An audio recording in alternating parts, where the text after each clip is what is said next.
ერთი სრულგანაკვეთიანი სამუშაოდან ქალი ბრუნდება სახლში მეორე სრულგანაკვეთიან შრომაზე. სოციალური როლის ამბავია. როგორ ირგებ შენ ამ სოციალურ როლს? რა არის ის განუყოფელი კომპონენტები, რომელიც ერთვის ქალთა გაძლიერებას? კაცების 34% ფიქრობს, რომ ცოლი ქმარს სექსს და უარს ვერ ეტყვის. ქალებმა რაღაც საკუთარი სხეულის ხმა აუცილებლად უნდა იცოდნენ. ჩვენ როდესაც ველაპარაკებით ახალგაზრდა გოგოებს, უნდა ველაპარაკოთ ახალგაზრდა ბიჭებსაც, რომლებსაც სჭირდებათ ჯანსაღი მასკულინობის როლური მოდელები.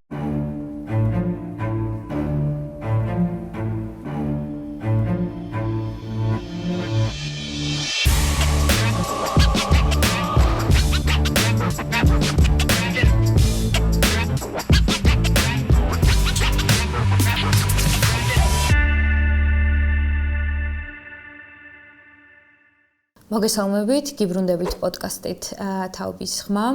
თქვენ უყურებთ გვერდს თაროს თაობა. გიბრუნდებით კვლავ ძალიან აქტუალური საკითხით. ამ ეპიზოდში ვისაუბრებთ ქალთა გაძლიერებაზე. ამ ეპიზოდს გაუძღვებით მარიამ მებუკე და მე ნინანო გუგუნავა. სალამი მარიამ. სალამი ნინანო. მივესალმები ჩვენს მაყურებელს პირველ რიგში. დღევანდელი ჩვენი თემა გოგონების გაძლიერება, როგორც უკვე აღნიშნე, საკმაოდ მნიშვნელოვანი საკითხია და ამ თემის ირგვლივ სასაუბრად მოვიწვიეთ ეთუნა ნოღაიდელი, რომელიც თავის მხრივ არის გენდერის ექსპერტი. მადლობა სტუმრობისთვის. მადლობა. თავდაპირველად რომ მიმოვიხილოთ რაღაცნაირად ეს ფემინიზმის ისტორია, ცოტა უხეშინად თქვამია, მაგრამ რომ ვისაუბროთ ისტორია. ხო, ქალთა გაძლიერების ისტორია, რაღაც ფემინიზმის რამდენიმე ტალღა არის ცხადია ცნობილი ჩვენთვის და რაღაც პირველი ტალღა თუ იყო ძირითადად კონცენტრირებული ხმის უფლებაზე, რომ ქალებს მოეპოვებინათ ხმის უფლება, შემდეგ უკვე მეორე ტალღაში რაღაც გენდერის საკითხები და სოციალური თემატიკა უფრო წინ წამოვიდა. საქართველოშიც რაღაც პირველი ფემინისტები გვახსოვს ბარბარე ჯორჯაძე, ეკატერინე გაბაშვილი, თუნდაც კატო მიქელაძე არსებობდა ხმა ქართველი ქალისა. საკმაოდ მნიშვნელოვანი მონაპოვარია ჩვენი ქვეყნის ისტორიისთვის, ჩემი აზრით ეს და ქალთა გაძლიერების საქმეში საკმაოდ დიდი წვლილი მიუძღვით მათ. დღეს სად ვართ, საინტერესოა ეს ამ კითხვით რომ დავიწყოთ და რისთვის ვიბრძვით ამჯერადან თუ ვიბრძვით საერთოდ. ძალიან დიდი მადლობა მოწვევისთვის პირველ რიგში. ერთ პატარა შესწორებას გავაკეთებ. ჩვენ ვიყენებთ სიტყვას გოგოები. ამაზე შევჯერდით, რადგან გოგონას თუ ვამბობთ, მაშინ ბიჭუნა უნდა ვთქვათ და რადგან ბიჭუნებად არ მოვიხსენიებთ ხოლმე ბიჭებს და ახალგაზრდა კაცებს, ალბათ ჯობია რომ ზოგადად ვამბობ, ეს არ არის შენიშვნა, რა თქმა უნდა, რომ მე გამოვიყენებ პირადად გოგოებს. საქართველოშიც ახლა ისევე როგორც დანარჩენ სამყაროში, ეგ ძალიან მნიშვნელოვანია ქართული ფემინიზმის ისტორიისთვის, რომ მკვლევარები დაუბრუნდნენ ისტორიას და იკვლიეს და იპოვეს ის ძველი თაობის ქალები, რომლებიც ფეხს უწყობდნენ იმ ტენდენციებს, რაც იმ დროის განვითარებულ სამყაროში ხდებოდა ევროპაში, როდესაც იყო ეს სუფრაჟისტული მოძრაობა. ის ქალები, რომლებიც თქვენ ახსენეთ, ახლა ყველანი არ თვლიდნენ თავს ფემინისტებად იმ დროში, ხო? ახლა ბარბარე ჯორჯაძე სიტყვა არც ფემინისტი იცოდა და არც თავის თავს მოიაზრებდა. რასაც ვერ ვიტყვით მაგალითად კატო მიქელაძეზე, რომელიც გამოსცემდა ამ გაზეთს და მისთვის ძალიან მნიშვნელოვანი იყო თანასწორობის საკითხები. თუმცა აქ უნდა აღინიშნოს, რომ ხა კატოს ევროპაში ქონდა განათლება მიღებული, ასევე ქველმოქმედებით მასაც და ისიც მე ძალიან ბევრ ქალს ეხმარებოდა. ერთი რაღაცა მინდა კატოსთან დაკავშირებით ვახსენო, რომელიც მე თვითონაც რაღაც სხვა საკითხთან დაკავშირებით ამას წინათ გამახსენდა და მე ამოვქეკე. კატო სწავლობდა სამიანოზე და შემდეგ უკვე როდესაც თვითონ დაამთავრა, სოფლად ცხოვრობდა ცხინვალში და იქ ქალებს სოფელ უფასოდ ეხმარებოდა, სრულიად უსასყიდლოდ. ეს არის მის თვითონ თავისივე დაწერილ ავტობიოგრაფიაში, რომელიც მწერალთა სახლმა მოკრიბა იმ ოდესღაც, როდესაც შეიქმნა, სადაც ყვება როგორ სრულიად უსასყიდლოდ ქალებს ასწავლიდა ჰიგიენას, ბავშვის მოვლას, იგივე ციკლის დროს როგორ უნდა მოევლოთ თავისთვის და ასე შემდეგ. დღეს ამას შეიძლება უკვე ყველაფერს დავარქვათ სექსუალური და რეპროდუქციული ჯანმრთელობის და უფლებების შესახებ აქტივიზმი, ხო ასეა. თუმცა ახლა ჩვენ კატოს რაღაცა მხოლოდ ერთი მხრიდან ვიცნობთ, როგორც ხმა ქართველი ქალისას რედაქტორს და ასე ვთქვათ, უფრო ხმალამოწმდილ მებრძოლ ფემინისტს. ეხლა დღევანდელ საკითხებზე რომ გადმოვიდეთ, გოგოების გაძლიერება დღესაც არის ძალიან მნიშვნელოვანი საკითხი პირველ რიგში იმიტომ, რომ გენდერული უთანასწორობა ეს არ არის მხოლოდ სტატისტიკა და ციფრები და მხოლოდ კანონმდებლობის დონეზე რიგი საკითხების შეცვლა, რაც საქართველოში ვიცით, რომ საკმაოდ გენდერულად ნეიტრალური საკანონმდებლო ჩარჩო გვაქვს, თუმცა ეს მაინც და მაინც პრაქტიკაში ყოველთვის არ ითარგმნება. მაგალითად მემკვიდრეობის უფლება, მაგრამ ჩვენ ვიცით, რომ მაინც მემკვიდრეობა უფრო ხშირად გადაეცემა ქართული ტრადიციის თუ კულტურის მიხედვით ოჯახში უმცროს ვაჟს. იგივე როდესაც ვილაპარაკებთ ისეთ საკითხზე, როგორიც არის გენდერის ნიშნის სქესის პრენატალური შერჩევა. სელექცია. ხო, ну, ამ ტერმინსაც ასე ვთქვათ, აღარ ვხმარობთ. აღარ ვიყენებთ. ესეც ვნახავთ, რომ ძირითადად რა თქმა უნდა, სელექცია ხდება იმ შემთხვევაში, როდესაც გაიგებს მშობელი, რომ აყოფი არის გოგო. ხო, იმიტომ რომ აქაც რაღაც აი ეს მონაცემები, რასაც ჩვენ ვაგროვებთ ხოლმე, რაღაც პერიოდიანი ციკლებით გვაჩვენებს იმას, რომ უპირატესობის მინიჭება მაინც ხდება ვაჟისთვის. მაგალითად, ყოველი მესამე ადამიანი საქართველოში დღემდე ფიქრობს, რომ თუ კი ოჯახში არის ერთი შვილი, ეს შვილი უნდა იყოს ვაჟი. თუ კი ჩავშლით ამ მონაცემებს, სოფელში ბევრად უფრო მაღალია მაჩვენებელი, თბილისი მაგალითად არის 23% და სოფელი არის 51%.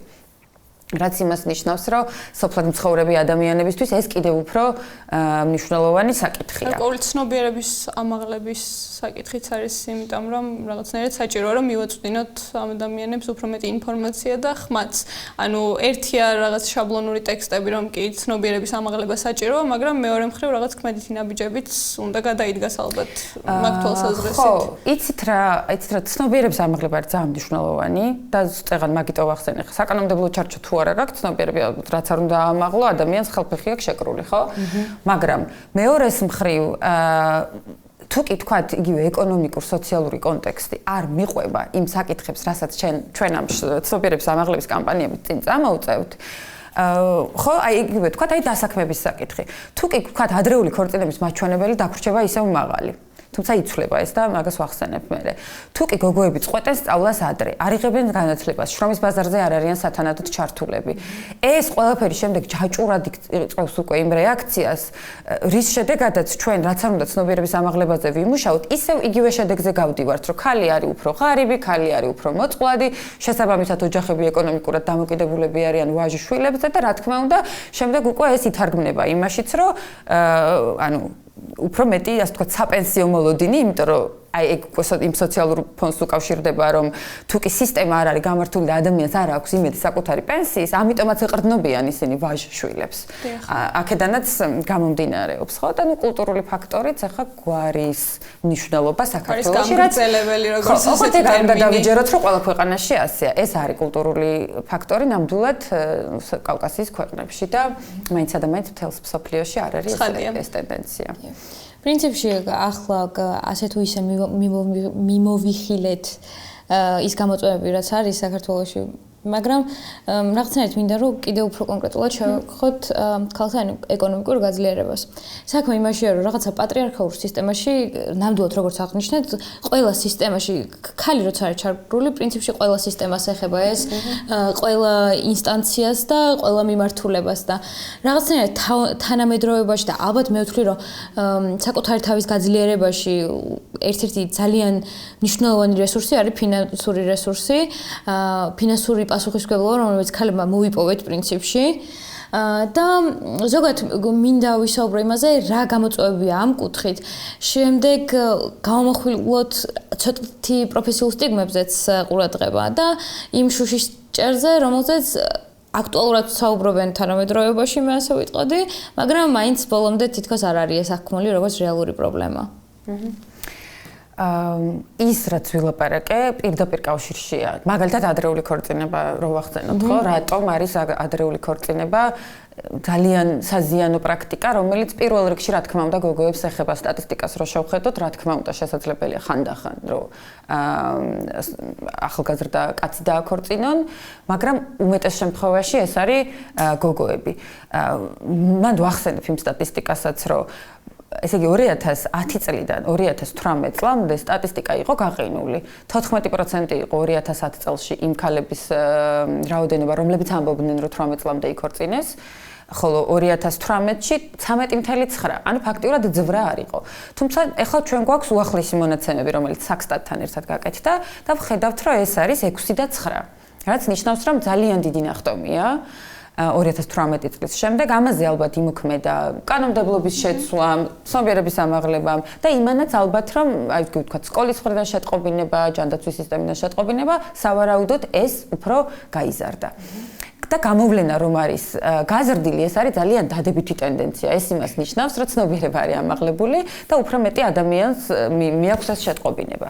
და ესე იგი ადრეული ქორწინება რო ეკონომიკას მივაბად, ადამიანი რომელიც განათლებას, საბაზისო განათლებას ვერ მიიღებს. ანუ ძალიან მაღალია პროცენტი შემდეგ რომ სკოლასაც არ ამთავრებს. თან არაერთი კვლევა ზუსტად ამ თვისობრივ მონაცემებზე დაყრდნობით, რაც მოვიძიეთ და რაც გადავხედეთ, ყველაფერი ამას უსვამს ხაზს, რომ თავის მხრივ პირდაპირ არის დაკავშირებული ცხადია განათლება ეკონომიკურ გაძლიერებას, მე შრომის ბაზარზე ჩართულობასთან და ის რომ საქართველოში ქალები არიან ბევრად უფრო ნაკლებად ჩართული შრომის ბაზარზე, მათ შორის რეპროდუქციული ასაკის ქალები, ეს მთლიანი შიდა პროდუქტის დაახლოებით 10%-ს უდრის დანაკარგს. ეს მსოფლიო ბანკის რაღაც ესეთი გათვლაა, რომ რა უჯდება, ასე ვთქვათ, სახელმწიფოს ის, რომ შრომ ბაზარზე ძალა, რომელიც არის შრომითი რესურსი და საქართველოსნაირ პატარა ქვეყანაში ამას ძალიან ბევრჯერ ვამბობთ, რომ ადამიანია საქართველოს რესურსი, ხო, არ გვაქვს ახლა ჩვენ ისეთი რაღაც წიაღისეული მონოპოლარი, რომ ამაზე დავაფუძნოთ. ადამიანი არის ამ ქვეყნის კაპიტალი და ამას ჩვენ ვკარგავთ.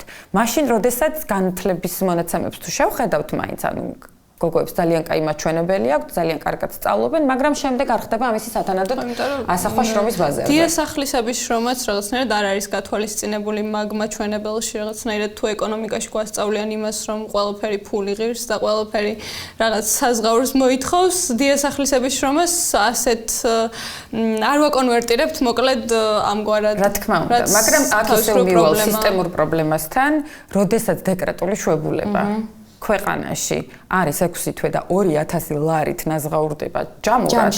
ხო. და როდესაც კერძოდ ამ საქმებელი აბსოლუტურად არ არის ვალდებული რაიმე გადაუხადოს დასაქმებულს ამ 2000 ლარის მიღმა, ეს აუცილებლად აისახება შრომის ბაზარზე ქალების ჩართულობაზე. ამას ახლა მართლა ბევრი შრე აქვს. რეგიონებში ხშირად მაინც ცხოვრობენ სამი თაობის ოჯახები ერთად ან ფიზიკური დისტანცია არის ოჯახებს შორის ახლო და ვთქვათ ბებია-ბაბუა შეიძლება რომ უფრო აქტიურად იყოს ჩართული. თბილისში ეს ნიშნავს აუცილებლად რომ ოჯახს ჭირდება ძიძა. მოგეხსენებათ რომ 2 წლამდე ბაღი არ არსებობს და ახლა რაც არ უნდა კერძო ბაღში შეიძლებაოდეს 1 წლის ბავშვის მიყვანა, ის არ არის ისე გამართული როგორც საჭიროა იმისთვის რომ ახლა 1 წლის და 10 თვის ბავშვი იქ მიიყვანა და ეს გამოუვალი მდგომარეობა არის ხოლმე ოჯახებისთვის ძირითადად. და დამსაქმებლები უფრო სწორად მხოლოდ აი დიდ კომპანიებს თუ შეიძლება ჰქონდეთ ფუფუნება რომ ოჯახის მხარდაჭერის პოლიტიკა გაატარონ და ესეც არის ერთ-ერთი ძალიან მნიშვნელოვანი რაც უნდა ტარდებოდეს რომ დამსაქმებლებმა წაიღონ თავიანთი წილი პასუხისმგებლობა იმისთვის რომ ეს ახალგაზრდა მშრომელები არ დაკარგონ ბაზრიდან. ოჯახი რახან ახსენეთ, მანდაც მინდოდა მეთქვა რომ მიუხედავად ყველაფრისა იმისა რომ რაღაც დამოკიდებულებები იცვლება, ძალიან ისეთი როგორ თქვა, ანუ ისეთი თქვა აი საბაზისოდ რომ მოგვეჩვენება, ხო? ეგეთ კითხვებს, როდესაც ვსვამთ იმისთვის რომ ვნახოთ როგორი დამოკიდებულებები და სტერეოტიპებია, ვნახავთ რომ მაინც ისეთი მაღალი მონაცემებია. სხვათა შორის ეხლა კეთდება ესეთ კვლევას ატარებს გაეროს მოსახლეობის ფონდი ყოველ 5 წელიწადში ერთხელ ქალები, კაცები და გენდერული ურთიერთობები საქართველოში და ძირითადად სტერეოტიპებს და დამოკიდებულებას იკვლევს. უახლესი მონაცემებით ჯერ არ შემიძლია გელაპარაკოთ, იმიტომ რომ არ არის, თუმცა ესე იგი 2019 წლის მონაცემებს რომ შევხედოთ, აი მაგალითად სახლში საქმის 90%-ზე მეტს აკეთებს ქალი, საოჯახო საქმის განაწილება, რასაც ქვია. მამების ჩართულობა შვილებთან მიმართებით იზრდება, რაც არის ძალიან დადებითი ტენდენცია, მაგრამ მაინც არის ძალიან დაბალი. და აი ისეთ კითხვებს როცა სვამთ, როგორიც არის მაგალითად ოჯახში გადამწყვეტი სიტყვა, ვის უნდა ეკუთვნოდეს. აქ გეტყვით ერთ-ორ ციფრს, რომ ესე იგი კაცების 68% მაინც ფიქრობს, რომ კაცს უნდა ეკუთვნოდეს, თუმცა ქალები ძალიან დამაიმედებლად უმჯობესდება. ესე იგი, წინა წლებთან შედარებით განახევრებული იყო მონაცემები 2019 წელს და ქალების მხოლოდ 34% ფიქრობდა ასე. და ბევრ სხვა საკითხთან მიმართებითაც რა, რაც იმას ნიშნავს, რომ გაეროს ქალთა ორგანიზაციის კვლევაა, რომ 4-ჯერ მეტ საქმეს აკეთებენ, 4-ჯერ მეტ დროს უთმობენ ქალები საოჯახო შრომას. ანუ ეს ხო თავისთავად ნიშნავს, რომ ერთი სრულგანაკვეთიანი სამუშაოდან ქალი ბრუნდება სახლში მეორე სრულგანაკვეთიან შრომაზე და ეს აისახება არა მხოლოდ იმ დროით სიღარიბეს ეძახიან, რომ ქალი ღარიბია დროის თვალსაზრისით და თავისთვის მას საერთოდ დრო არჩება, არამედ ოჯახში ჰარმონიულ ურთიერთობაზეც. ჩემი აზრით, კაცებს აი ამ ჭრილიდან უნდა ველაპარაკოთ პირველ რიგში, რომ ეს აისახება წყვილის ინტიმურ, ჰარმონიულ ურთიერთობაზე, აქვს ამას პირდაპირი გავლენა. და თუ კი გვინდა რომ ვიყოთ ბედნიერი წყვილში, ჰარმონიული ურთიერთობა გქონდეს პარტნიორთან, ცოლთან, ასე შემდეგ, ამისი ახლა ეს პირდაპირ პროპორციულია ეს მხოლოდ რა თქმა უნდა ნათქვამია და ესე არ არის გაზომილი, მაგრამ ძალიან მნიშვნელოვანი ფაქტორია. მნიშვნელოვანი ფაქტორია და გლობალური კვლევა რაც ატარდება თქვა სხვათა შორის მამებზე, იქ იმ ადამიანების უმეტესობა, რომელიც ამბობს, რომ თანაბრად არის ჩართული, ეთანხმება წინადადებას, მე ვარ ის ადამიანი, ვინც მინდოდა რომ ყოფილიყავი. და ისინი ამბობენ, რომ მამობა მათ ანიჭებს უდიდეს ბედნიერებას. ოღონდ რა თქმა უნდა, ახლა, როდესაც ისინი ამაში ერთობიან. სოციალური როლის ამბავია. როგორ ირგებ შენ ამ სოციალურ როლს და მე როგორ შეგიძლია რომ ვაჩვენებთ ამ პრობლემას და კარგი არის რა. საინტერესოა კი ნამდვილად. მეორე საკითხი, რაზეც ძალიან გვინდა რომ ვისაუბროთ და შევეხოთ ჩვენი პოდკასტის ფარგლებში, ზუსტადაც იმიტომ რომ ამ ეს პოდკასტი არის თაობის ხმა, ეს არის სქესობრივი განათლება. ამ თემაზე დიდი დისკუსია მიდის და ეს გრძელდება წლები.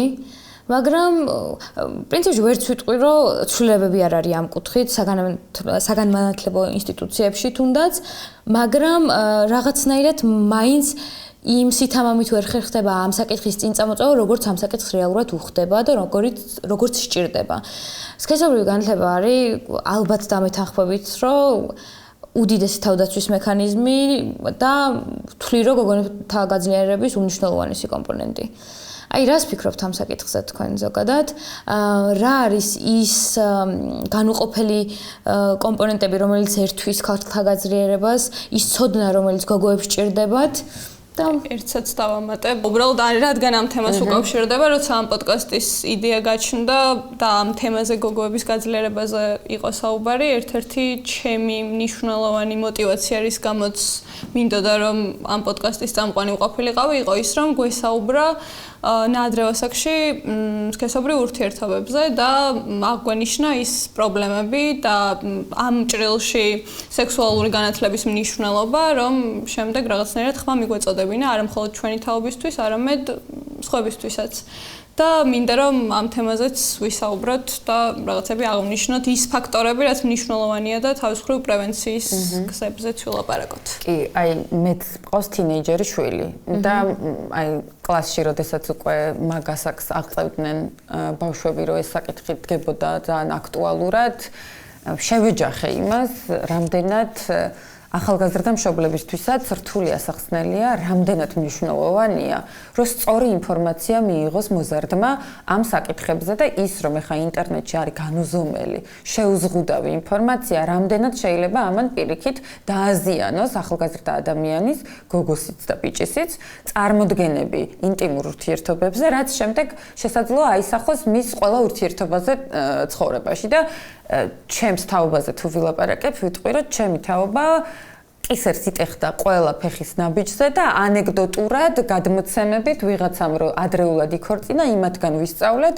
რაღაც აი ელემენტარული უსაფრთხოების წესები ურთიერთობებში და მე მიმაჩნდა ყოველ შემთხვევაში, რომ ჩვენი თაობა იქნებოდა გარდამტეხი თაობა, რომელიც მოახდენდა, ასე ვთქვათ, რევოლუციას მაგ კუთხით, თუმცა მე მგონია, რომ ცოტა იატაკქვეშეთში გადაინაცვლა მაგ რევოლუციამ ჩემი თაობის შემთხვევაში, რა თქმა უნდა ადამიანებმა გატეხეს ასე ვთქვათ რაღაცა ტიპის ტაბუები დაამსხვრიეს და იცხოვრეს ბევრად უფრო თავისუფალი გადაწყვეტილებებით ამ საკითხზე. აი ამის აღნიშვნა მინდოდა რომ ნაწილობრივ ჩემი აზრით მაინც დაანგრიეს. ამის თქმა მინდა. ანუ ეხა ჩემს თაობაში გადაწყდა ნამდვილად ეხა ის ამბავი ქალიშვილობის ინსტიტუტის მითი დაიმსხვრა, მაგრამ ეს არ იყო საკითხი, რომელზეც ჩვენ ხმამაღლა სადმე ვილაპარაკებდით. რაც შეეხება ეხა მოზარდ თაობას, რომელსაც კვლავ არავინ არ ელაპარაკება ამ საკითხზე, ცხადია მითი არის ის, რომელიც მშობლებს აქვთ, რომ მით უმეტეს უკაცრავად პირველი კლასიდან iPhone-ია ყველა ბავშვს. ანუ სრულიად შევზღუდავ იცნობა აქ იმ სხვა მასალასთან, რომელიც ინტერნეტში არსებობს. აი მაგალითად, გაეროს მოსახლეობის ფონდმა დაამკვიდრა ასეთი ტერმინი, რომ სექსუალური განათლება ისაც არასწორად თარგმანი იყო თავის დროზე, ხო? იმიტომ რომ ინგლისურში sex ნიშნავს როგორც სქესს, ისე sex და სინამდვილეში ეს იყო სქესობრივი განათლება. მაგრამ რადგან ამ ტერმინმა გამოიწვია თავის დროზე ძალიან ბევრი პროცესების უკან დახევა, შემდეგ უკვე შევჯერდით მოხდა შეჯერება ასეთ ტერმინზე იმ ადამიანებთან ერთად და ორგანიზაციებთან ერთად, რომლებიც ამ საკითხზე აქტიურად მუშაობენ, განათლება ადამიანის ჯანმრთელობისა და უსაფრთხოების შესახებ. იმიტომ რომ რაღაცნაირად სქესობრივი განათლება არ არის მხოლოდ რაღაცა ინტიმური ურთიერთობა. თავისთავად ცხადია. მით უმეტეს თუ ვისაუბრებთ გოგოების გაძლიერებაზე და იმ ცოდნაზე, რაც გოგოებს უნდა ქონდეს, მე არ შემიძლია რომ არ წამოვწიო მენსტრუაციის საკითხიც. რაღაცნაირად ის ხდება, რომ ჩვენს საზოგადოებაში და პრინციპში ეს არის ის პროცესი, რაც განვითარებად სახელმწიფოებს ახასიათებთ. ცოდნის დეფიციტს მოსდევს პრინციპში. მე შემჩნევია მათ შორის ჩემთან ტოლგოგოებში და უფრო ზრდასრულ ქალებშიც რომ არის აბსოლუტური ცოდნის დეფიციტი, არის ნორმალიზებული თუნდაც მენსტრუალური ტკივილი.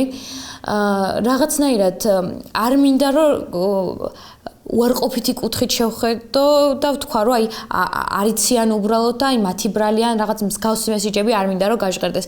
უბრალოდ ერთი რაც დანამდვილებით ვიცი და მართლა მწამს არის ის რომ მახსოვს ჩემ ცხოვრებაში პირველად რო ვთქვი რომ ჩემთვის თურმე ფემინისტური ღირებულები ძალიან ახლოს არის და მე ფემინისტი ვარ რაღაცნაირად მინდოდა რომ ეს პატარა რაღაც აქტივისტური რაც მე მინდოდა რომ მეკეთებინა ცხოვრებაში რეპროდუქციულ ჯანმრთელობასთან ძალიან გადამეკვეთა და პრინციპში ასეც მოხდა ის მცირედი, რასაც ვაქტიურობდი, ყოველთვის ამ კუთხით იყო, იმიტომ რომ ესე მჯერა, რომ ქალებმა რაღაც საკუთარი სხეულის ხმა აუცილებლად უნდა იცოდნენ, ისე ფიზიკური ჰარმონიისთვის, მენტალური ჰარმონიისთვის და აუცილებლად უნდა იცოდნენ ქალებმა, რომ ძალიან ბევრი დადებითი რაღაცის საწინდარია მათთვის ეს რეპროდუქციული ჯანმრთელობა.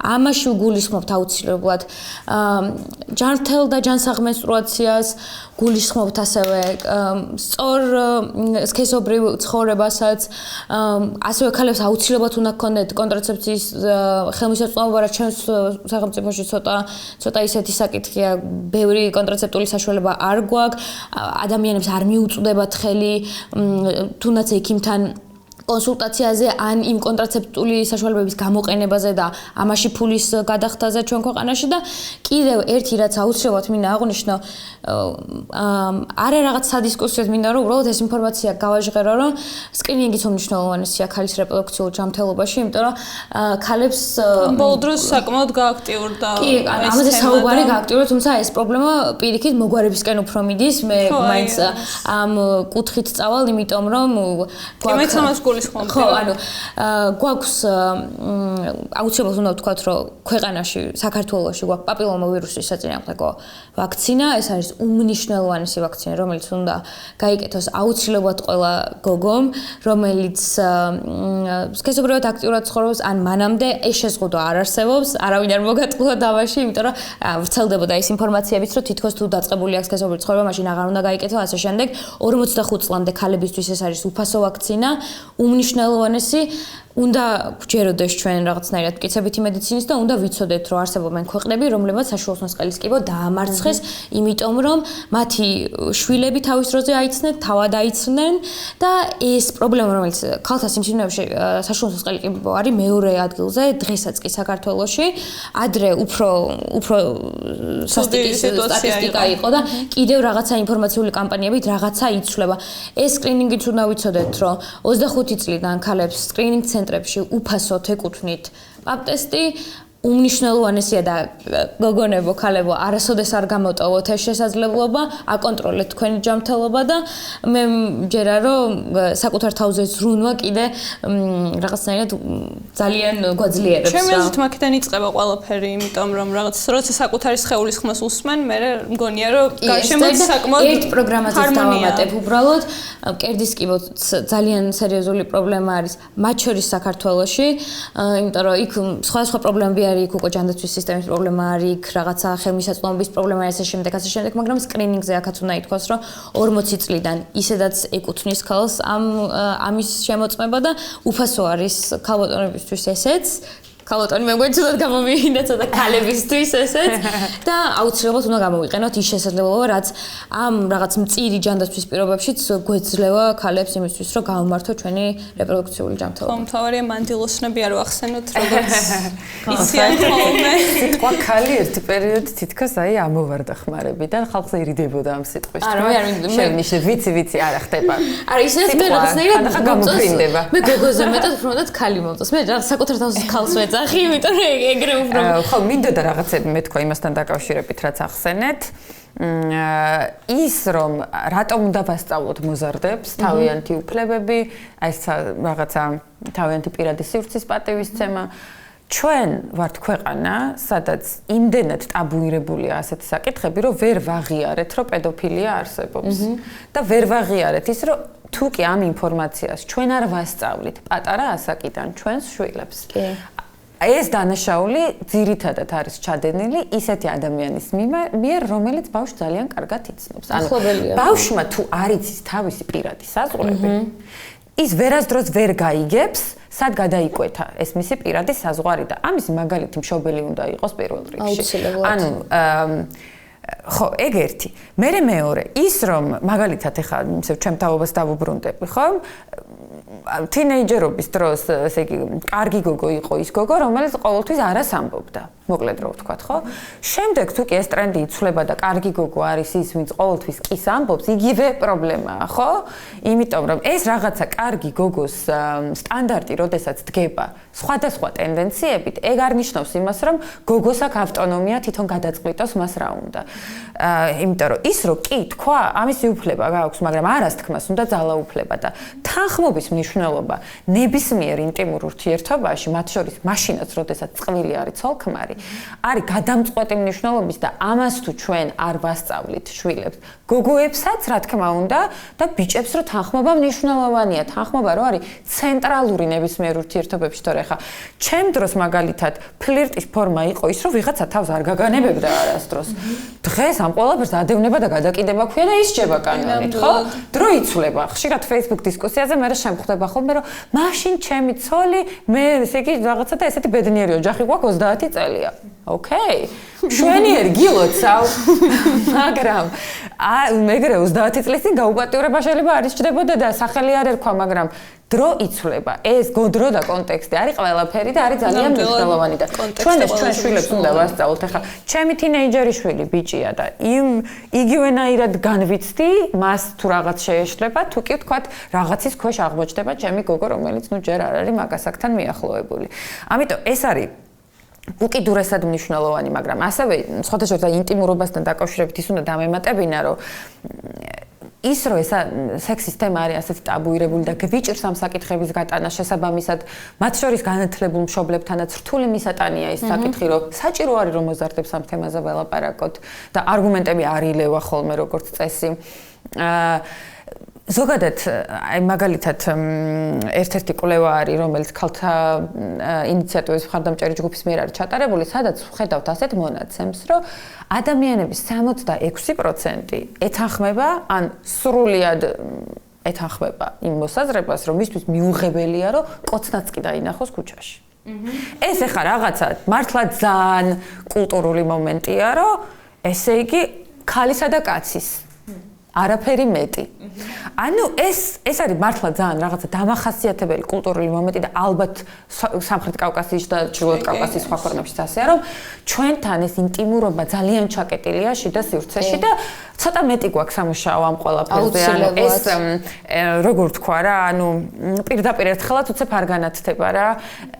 ნაბიჯ, მაგრამ ძალიან მტკიცედ გვაქვს სამუშაო ჩვენ მაგ საკითხებზე, რომ იმ ჩვენი ისე როგორც ჩვენ მართლა იგივე menstruatsiაზე არ გველაპარაკებოდა არავინ და რაღაცა მკვდები მგონია და ესეთი ისტორიები მაქვს გოგოებისგან მოსმენილი, ეს რაღაც ჩვენ იგივე მდგომარეობაში არ უნდა ჩავაყენოთ ჩვენი შვილების თაობა და მე ამ თემაზე როცა ჩემი თაობის გოგოებთან ლაპარაკი მქონია, გაოცებული დავრჩენილი ვარო, დედა ვერ ლახავს მაგალითად თავის თავში იმას, რომ თავის მოზარდ გოგოს თავის დროზე ამ საკითხებზე დაელაპარაკოს. არა მხოლოდ დაელაპარაკოს, აიმედ მაგალითის ამბავიც არის, მე მსმენია ისეთი ოჯახების შესახებ ჩემი მეგობრებისგანაც, რომ ანუ ცოლ-ქმარს, ანუ მშობლებს რაღაცნაირად ეუხერხულებათ ერთმანეთისთვის ჩახუტება, ანუ რაღაცა სიტყვების ხო, ინტიმურობაა ტაბუირებული. ხო, ანუ ოჯახის დონეზეც არის, ანუ არა მხოლოდ რაღაც ჩაკეტილი თვითონ ოჯახის სფეროში რაღაცა პატარა ინსტიტუცია რო წარმოვიდგინოთ ოჯახი, არამედ იმ კონკრეტულ ორ ადამიანს შორის, ანუ როცა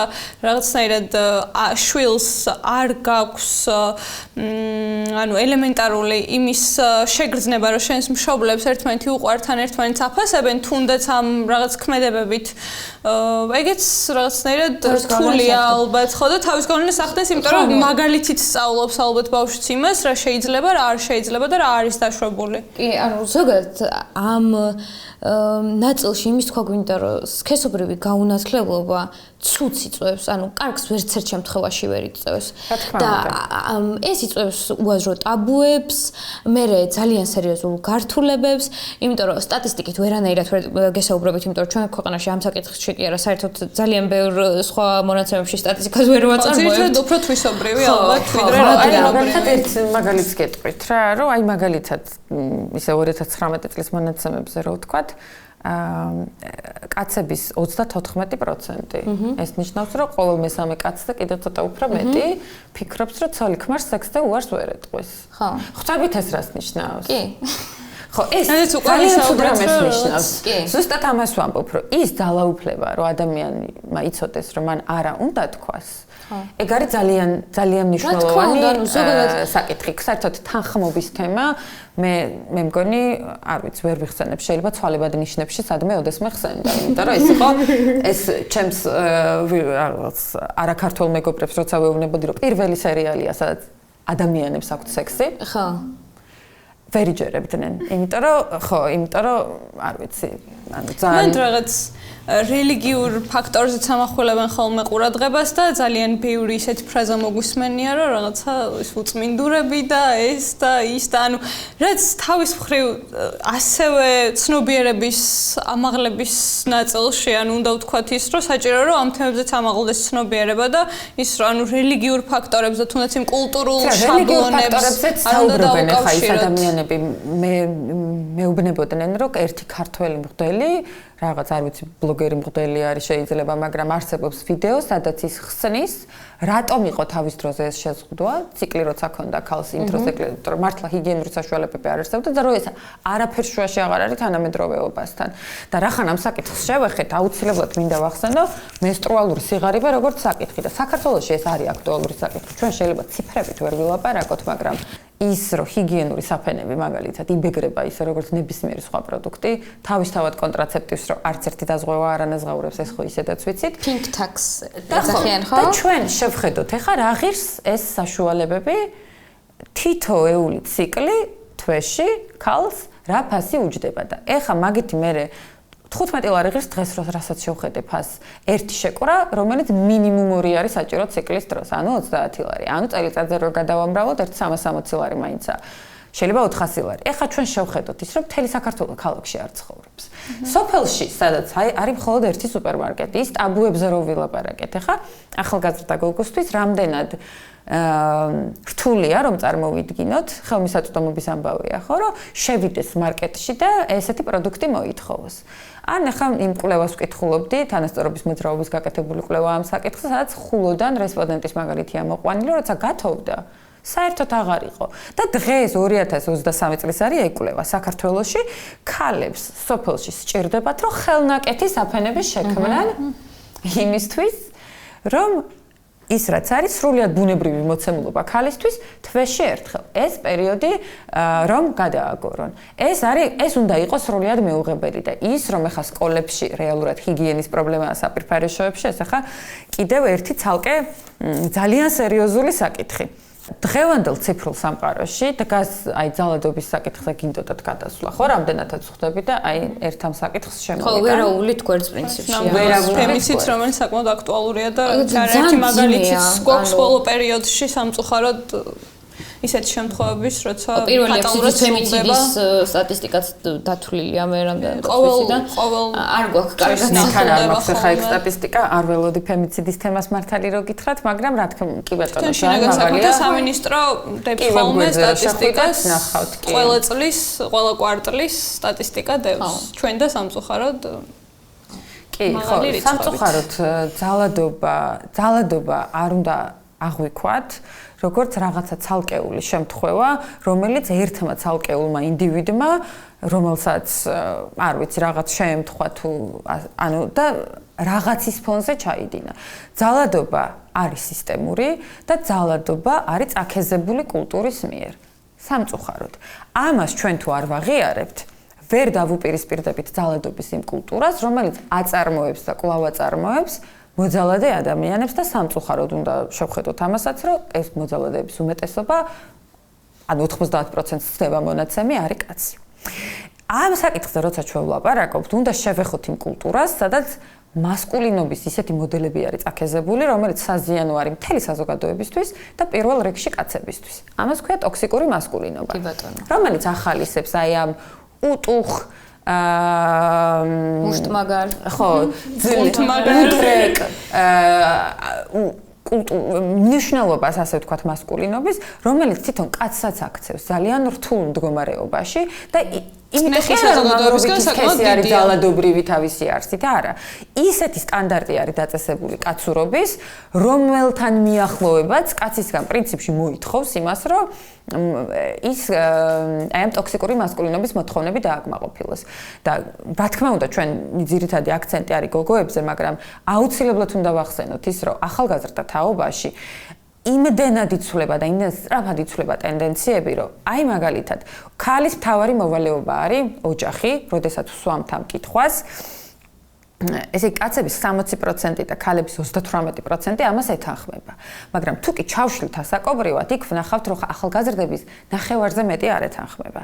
რაც იმას ნიშნავს, რომ აი ეს მართლა ხა რაღაცა ტიპის გლობალური ტრენდები ახალგაზრდებში კიდევ უფრო პოვებს ასახვას და ჩვენ როდესაც ველაპარაკებით ახალგაზრდა გოგოებს, უნდა ველაპარაკოთ ახალგაზრდა ბიჭებსაც, რომლებსაც სჭირდებათ და მართლა სასიცოცხლო მნიშვნელობის არის სჭირდებათ ჯანსაღი მასკულინობის როლური მოდელები. მათ სჭირდებათ ისეთი კაცები, რომლებიც მათ ასწავლიან, რას ნიშნავს დღეს რომ იყო კაცი, იყო ქართველი კაცი, რომ შეიძლება იტირო, რომ იყო კარგი მამა, დაუჭირო მხარი პარტნიორს, ელაპარაკო მას, საკუთარ ემოციებზე ილაპარაკო მაგალითად. ის რაც არის სერიოზული პრობლემა არის კაცებისთვის საკუთარ ემოციებზე საუბარი, იმიტომ რომ ხნეხში არიან ფაქტობრივად ვერ არქმევენ საკუთარ ემოციებს. ხო? ანუ საკუთარ ჯანმრთელობას სარისკო ქცევა. ის რომ თქვათ აი ამ ტოქსიკური მასკულინობით წაქეზებული არის კოქცევა, ეს პირდაპირ აისახება კაცების ჯანმრთელობაზე.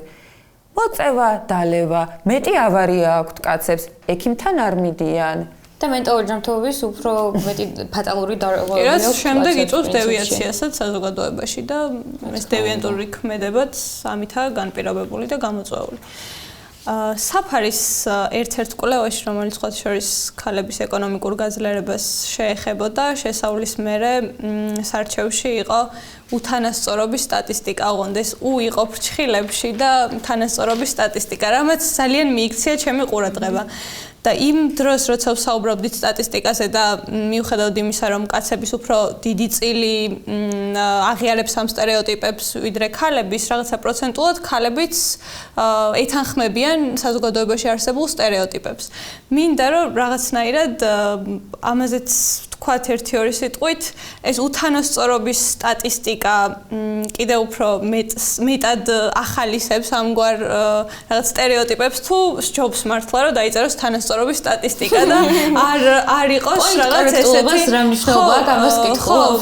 დაახლოებით, იმიტომ რომ რაღაცნაირად მე ხამუშა ეგ ფაქტი რომ რაღაცა უთანასწორობის სტატისტიკა ჩემთვის არ იყო იმდენად მისაღები, ანუ მე მგონია რომ რაღაც მაგნაწილშიც საჭიროა რომ პირიქით მივაწოდოთ, ანუ თუ საუბრობთ იმაზე, რომ მაგალითებით უნდა ვესაუბროთ საზოგადოებას და მათი ცნობიერება უნდა ავამაღლოთ, ვიღაც იქ რომ დაინახავს ფრჩხილებში უსკი გასაგებია, რომ იმ აზრით ცხადია არ არის ეს დაწერილი რა აზრითაც ახლა ვიღაცამ შეიძლება ეს გაიგოს, მაგრამ მაინც ვიღაცას დაუდასტურდება საკუთარი ეჭვები იმასთან დაკავშირებით, რომ აი ნამდვილად ესეა და რა ვიცი, ანუ მე მგონია შენი გულის ტკივილი გაგვანდება ხო, რაღაც აღნიშნე. თუ სწორად გავიგე, ეხლა მე თქვენი კითხვა, აი იგივე მაგალითად სტერეოტიპების კვლევა როცა კეთდება, იქ იტესტება ხოლმე სოციალური ნორმები და იმაზე ადამიანები რას ფიქრობენ და მე შემხვედრია სხვათა შორის, რომ ასე ცალკე არის გამოტანილი, ვინ დასვა ეს კითხვა.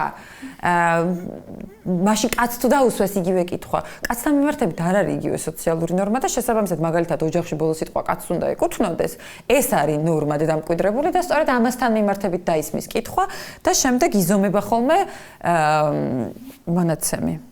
ხო, თუმცა აი ამ დამოკიდებულებების გასაზომად, ანუ მე თუ სწორად გავცემ ახლა თქვენ კითხვას პასუხს, ესე ვიტყოდი, რომ გააჩნია რა აუდიტორიასთან მივდივართ და რაზე ველაპარაკებით. ზოგადად სოციალური ნორმების შეცვლა თუ გვინდა, ამაზეც ახლა გლობალური მონაცემები აჩვენებს, რომ თუკი ჩვენ უბრალოდ უარყოფით რაღაცებზე აქცენტს გავაკეთებთ და ველაპარაკებით და არ იქნება ნაჩვენები, თქვათ აი რაღაცა კამპანიას ვაკეთებთ და ეს კამპანია არ ამბობს რაღაცა ქმედითი ნაბიჯი რა უნდა გადაიდგას. პირიქით შეიძლება გაიზარდოს ის უარყოფითი ქცევა. ამიტომ ძალიან დიდი მნიშვნელობა აქვს. მე არ ვეთანხმები იმას, რომ ყოველთვის ყოველას ენის მოჩლექით უნდა ველაპარაკოთ და თავზე ხელი გადავუსვათ, მაგრამ მეორეს მხრივ თუკი ჩვენ გვინდა რომ რაღაცა სოციალურ ტრანსფორმაციას მივაღწიოთ, ასე აჩვენებს მოკლედ ეს კვლევები, რომ დადებითზე უნდა იყოს გაკეთებული აქცენტი და ქმედებას უნდა თავაზობდეს კამპანია. ხო? ამიტომ ეს ძალიან მნიშვნელოვანია, რომ დადებითი ტრენდებიც დავინახოთ. ეხლა რა თქმა უნდა ძალიან ცუდია, რომ ყოველი მესამე კაცი ფიქრობს, რომ ქალს თუ აუპატიურებენ ზოგიერთ შემთხვევაში მათ უნდათ რომ გააუპატიურონ. ეს ძალიან ცუდია. მაგრამ მეორეს მხრივ ის რომ ეს იკლებს, ეს უკვე დადებითი ტენდენცია. ამ რაღაცებს ჩვენ უნდა ჩავეჭიდოთ. იმას, რომ უფრო და უფრო მეტ ადამიანს კაცს უნდა მაგალითად რომ გენდერული თანასწორობისთვის თვითონაც რაღაც გააკეთოს. მაგალითად უფრო და უფრო მეტი კაცი ხვდება იმას, რომ ქალების უფლებების გაძლიერება არ ნიშნავს ის, რომ მას წაართვეს რაღაც უფლებები. ეს ისევ და ისევ ეს არის ის დადებითი ტრენდები, რომელსაც ჩვენ აუცილებლად უნდა დავაშენოთ შემდეგ დანარჩენი სამუშაო და ადამიანებს, რომლებსაც უნდათ რომ უფრო მეტი გააკეთონ, იმათ უნდა მივცეთ ამისი საშუალება და აი ბიჭებზეც მაგიტომ ვილაპარაკე. თანამედროვე ახალგაზრდა თაობის ბიჭებისთვის ძალიან მნიშვნელოვანია ის, რომ იგრძნონ რომ მათაც ელაპარაკებიან. იმიტომ რომ მათ აღარ აქვთ ისეთი რიგიდული შეხედულებები, როგორც წინა თაობას და თვითონ არ უნდა იგრძნონ თავი გარიყულებად. მე მგონია, რომ ეს ძალიან მნიშვნელოვანია. გეთანხმებით ამაშიც. უღრმესი მადლობა რომ იყავით ჩვენ სტუმარი. ძალიან დიდ მადლობას გიხდით, რომ ასე საინტერესოდ ძალიან არგუმენტაციით და თან თავისი სიხალისითაც გვესაუბრეთ ამ უმნიშვნელოვანეს პრობლემატიკაზე, რაც ამ თემის გარშემო შეიძლება იყოს საქართველოში. მე იმედი მაქვს, რომ კიდევ მოგვეცემა შანსი ამ თემებზე საუბრის და რა ვიცი, ვემშვიდობებით ჩვენ მსმენელსაც.